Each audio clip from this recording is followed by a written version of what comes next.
The topic is inventory optimization for pharma. So David, can you first provide us with a brief background of yourself? Yes, thanks, Dustin. Yeah, so I worked for GSK for 30 years in various roles, both leading major projects and also managing operations. And during that time, I was involved in various projects, both in terms of putting in place supply chain planning systems, but also latterly actually leveraging some of the benefits for that. So I worked for GSK for 30 years, and then for the last 2.5 years, I've been working with MSD on a major deployment of KinaxisRapidResponse, which is being used globally in the MSD organization to plan their end-to-end supply chain, with my role being the design lead on that project. And can you talk about what is inventory optimization? I guess inventory optimization for me is about modeling the supply chain to ensure that you've got the right inventory to, on the one side, make sure that you meet your customer demand, whilst on the other, making sure that you manage your costs. So it's the classic service versus cost supply chain consideration brought to life. And I guess in the world of pharma, given that the margins are large and that the product that we supply can be anything from life-saving to certainly critical to the patients that we supply it to. Traditionally, I think, we've kind of in that industry held significant stocks to make sure. So the kind of the balance between the cost versus service equation has always sort of led heavily on the service side. And I don't think that's changing, but I think in the world of pharma there is a greater need to manage those costs for a whole variety of reasons. Margins being squeezed because of government healthcare pressures, the threat of generics, the cost of bringing new medicines to market, requiring release of working capital. All of those reasons, I think, have brought more pressure to bear in terms of actually better management of inventory. And I think, with that in mind, there is a need to bring those kind of working capital levels down. But I think nobody would ever thank you in that industry, and probably many industries, other industries as well, to take a risk with inventory. So optimizing your inventory, I think, is the right approach. And I think any sensible project which looks at end-to-end inventories will almost certainly throw up a kind of a balance between some items where you actually need to put the inventory up, you need to hold more safety stock to better enable service, whilst at the same time, others coming down. So it's not just about reducing inventory; it's making sure that you've got the right inventory across the chain. And can you talk a little bit about why it's important?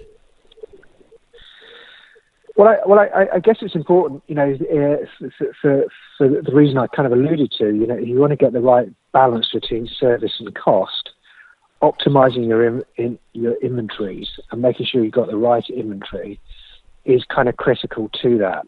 If you kind of start at the front end of the supply chain, the inventory you need to hold to enable your service to be optimized does need to take into consideration how easy it is to plan those particular items. And obviously one of the things that we utilized KinaxisRapidResponse for in Merck was to really enable us to be very segmented actually as to how we set up our supply chain. So segmentation, not just in terms of understanding which items are the most critical to drive the financial bottom line of the business, but also segmentation to help us to understand how easy it is to plan certain items, yeah?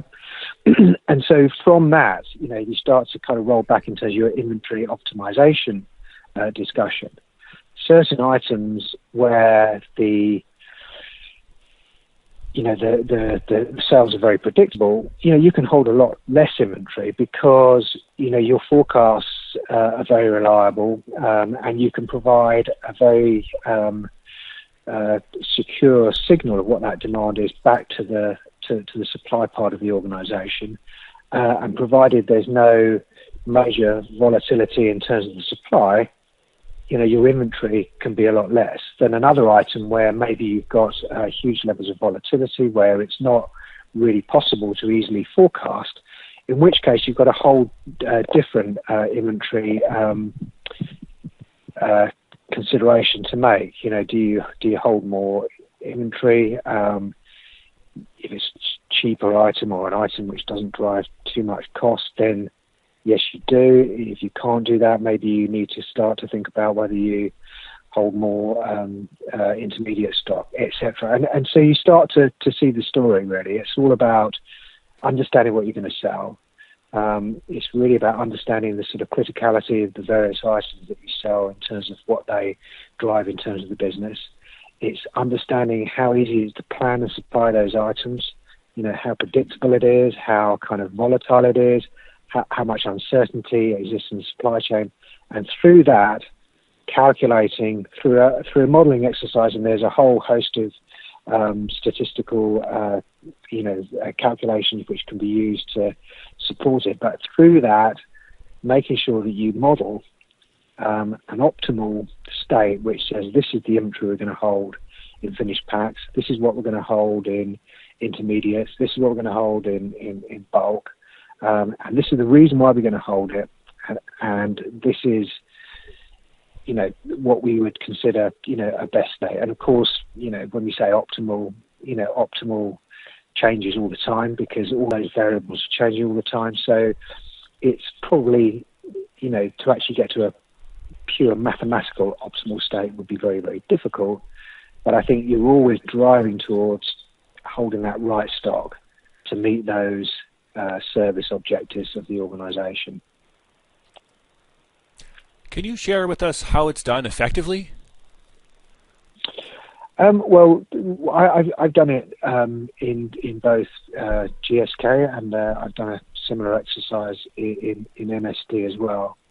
And I think it follows that route that I just described, really. I think the first thing is you need to have the data in order to start to do that modeling exercise. And when I say the data, I think you need to understand for each of your SKUs, the segmentation settings, the ABC in terms of the sales value, the ABC in terms of the sales volumes. I think you need to understand the volatility of the different items, and you need to have all that information as a start point so that you can start to make some recommendations about what safety stock you hold. So that's one part of the equation, and that in turn, has an impact on your plans and how those explode down through your supply chain.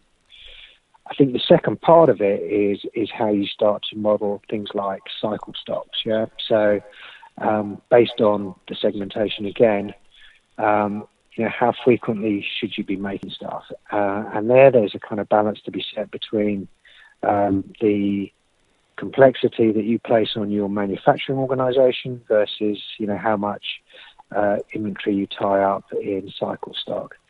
And then I think there's a further consideration which is a critical one in the world of pharma, and that is your kind of service target. Yeah, so your service target is usually very high in this industry because, like I said before, we're providing medicines which have an instrumental impact on people's lives. But it is right that you have differentiated service targets, and those service targets need to sort of also take into consideration some of the kind of features of the product. So if the product is a life-saving product, then that kind of automatically, I think, drives you to make a whole different set of considerations about what inventory you'd hold versus a product where there's, generic alternatives, where it's not life-saving, where maybe it's not, revenue critical, and that would drive you a different way. So I think it's understanding your data in order that you can segment your products so that you can start to make sense of how you want to break it together. I think it's using your data to then sort of do your calculations around what safety stocks you hold and where you hold it. And then I think thirdly, it's really sort of using the data again to sort of override that to make sure that you've kind of taken into consideration the business you're in and what other things you need to take account of in order to come up with the right settings. I think there's two parts to the exercise when I've done it. There's a modelling part which can come up with a proposal for what you want to do. And the modelling part can be quite mathematical and quite sort of data-driven. There's another part which I think is that obviously you then need to sell that back to an organisation. I mean, I did this exercise in GSK. Actually, it took us 2 weeks to do the modelling exercise, and it took us probably the best part of 6 months to get everybody to agree to it, because you've got to get people in markets, demand planners to agree to particular stock settings. You've got to get people in factories to agree to cycle stock settings and what that means in terms of the frequency of make. You need to get marketeers to agree that they're comfortable with what you've proposed. And so there's a sort of almost like a modelling exercise which is mathematical, and then a kind of almost a sort of human intervention exercise which needs to bring almost like it's a bit like a forecast with market intelligence, bring some intelligence onto that to say certain situations we would override, yeah?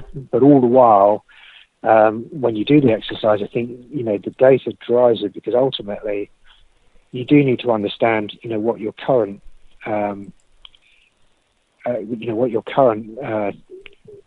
parameter settings in the various systems drive in terms of inventory, and what you're proposing in terms of your future parameter settings. And whilst, I said, the driver of this isn't always to reduce, I think, if you were to go into a pharma organisation and say, actually, you need to take the stock up, given this, historical fact that, those industries do tend to hold a lot of stock, I think, that would be a harder sell than overall we're taking it down, but there's some we're going up and some which are going down, yeah? So if you've got a portfolio of items, you'd expect the whole portfolio to deliver some inventory reductions, whilst within that portfolio, some variability as to which ones, we're taking the stock down on and which ones we're potentially increasing the stocks on. And thank you for sharing today, David. My pleasure, Dustin. Yeah,